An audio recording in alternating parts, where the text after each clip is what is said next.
Hey everybody, this is Jordan with PictureMonk.com, and in this quick video I'm going to show you a cinematic effect that I actually talked about on the Picture Monk Photography Podcast episode 39. If you want to subscribe to the podcast, click here on the screen, or you can go to PictureMonk.com/podcast and subscribe via your favorite podcast listening app there. But in this effect I'm going to show you how to create the effect. It's very simple. It's kind of subtle, but it definitely works on a lot of great photos.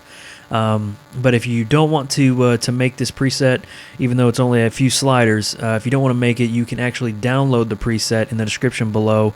Just click the link there, and it'll take you to where you can download it for free and use it on your own photos. But to make your own, it's really simple.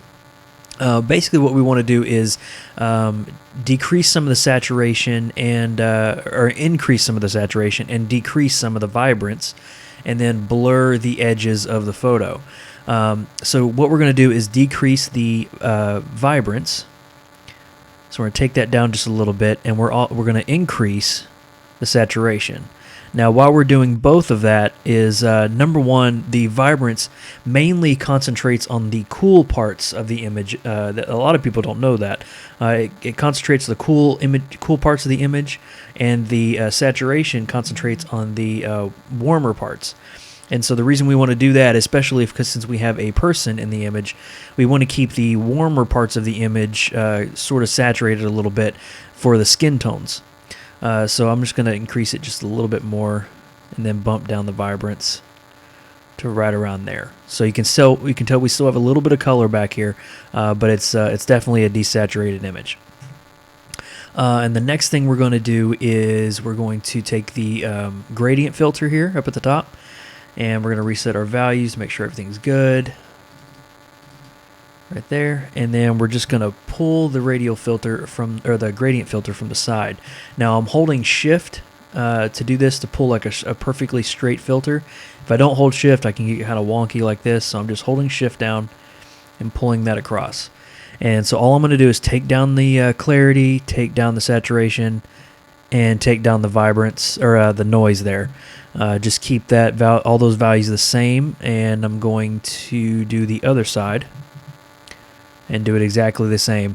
I'm pulling it to where my subject is, but depending on what kind of photo you have, you might need to alter that a little bit.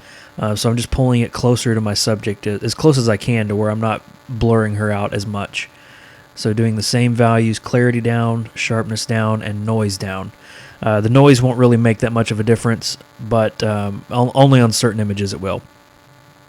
And then the last thing we're going to do is we're going to go down to the effects, and we're going to put a slight darkened vignette on the image. So right around there. And so I already created the filter, or the preset right here, and I'm just going to update it with my current settings. All right, and now I'm gonna go show you on this photo. This will be kind of a different beast to conquer here, because it's got a lot more vibrance in the photo.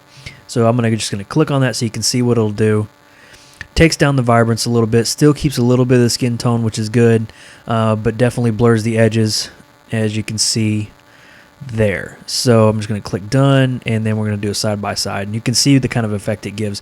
There was still blurriness going on here, but you can tell the strength of the blur on each side, and a little bit of the vignette to kind of pull your eye into it.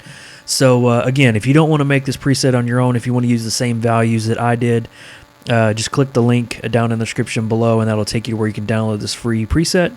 And that's about it, guys. Subscribe to the Picture Monk podcast. Again, head over to PictureMonk.com, and you can download or subscribe to the podcast there. And also, don't forget to subscribe to the YouTube channel. I'm putting out as many videos as I can. So thanks again, guys, for joining me, and I will see you guys in the next video.